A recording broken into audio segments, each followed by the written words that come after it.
All right. So once you've picked your study question, one of the most important things to do after that is start doing some background research. And the book, Practical Field Ecology, has some really helpful terms and some really helpful examples. So, for example, on page 6 and page 7 of your book, they talk about a broad question that might be something like to investigate invertebrates under logs. So you've got an idea that you want to look at insects under logs. And first, you're going to have to start thinking about technical terms for these. So instead of insects, you might think invertebrates. And instead of logs, you might think down woody debris. So you'll get to those technical terms through a more general reference like a textbook. But then you want to look for primary and secondary literature in the form of review articles on the subject you're looking at. And a really helpful tool, of course, that I'm sure many of you have used before is Google Scholar. So let's just do a quick search for Google Scholar and arrive. Here we are at the Google Scholar page, and let's see what happens when we do. We're going to do invertebrates. Spell that right. Invertebrates, and I can use down woody debris. Now, I probably could use logs, but I'm not sure what I'm going to get by invertebrates and logs. Actually, I'm getting a fair number of papers, which is surprising. And in fact, I'm getting some papers in habitats such as this one, occurrence of log-dwelling invertebrates in old-growth wet sclerophyll forests in southern Tasmania. That's actually that's even in a habitat that's like here in the Northwest. So I could limit this by location.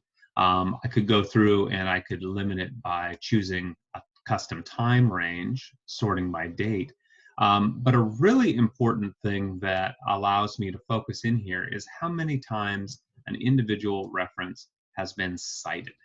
And so that citation list will be really helpful in getting us further. Let's see what happens when instead of invertebrate logs, I'm going to do DWD for down woody debris.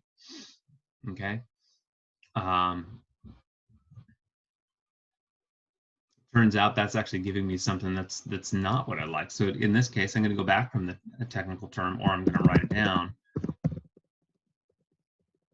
woody debris or just woody debris, and see what we get. So now we have effects of coarse woody debris and soil depth on the density and diversity of soil invertebrates in clear-cut and forested sites on the Olympic Peninsula in Washington. Okay, check. That might look a lot like something that I'm interested in here, but note it's from 1998. Okay, so let's go through and say, well, let's choose that one and see what we get. One of the wonderful things about Google Scholar is that I can forward and I can reverse search this. So I can go to this individual article. I can read the title and abstract, which is what you should be doing to begin.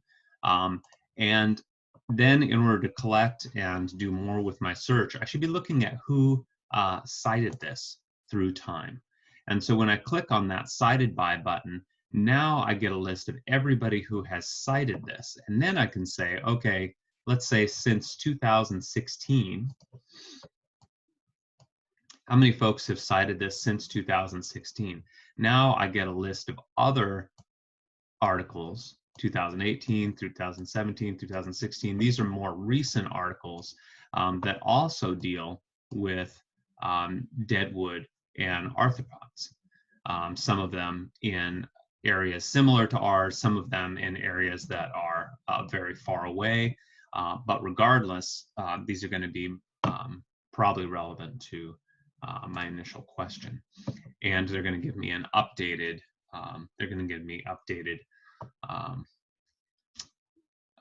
reference lists and updated information on the subject I'm interested in. So let's see what I have here. This one's about bioenergy. It's canopy openness. Okay, so I have a number of things that I can look at here.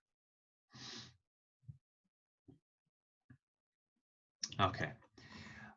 In your initial search with your initial question, you should be doing quick searches through these and doing this over and over again to kind of come up with lists of papers and abstracts that might be interesting to you. You shouldn't be reading the whole paper. You should be reading individual abstracts and seeing if they're helping you zero in, and then looking for 2 or 3 papers, or maybe even just that one paper that contains a study that's very similar to what you'd like to do, but maybe in a different location or just a slightly different angle. And it's okay to use that paper as really kind of a model to help build your study.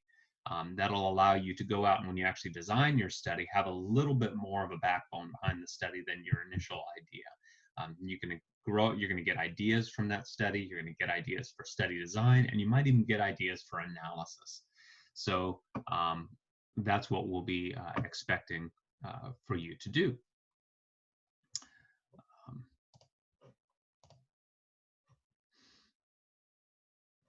Okay,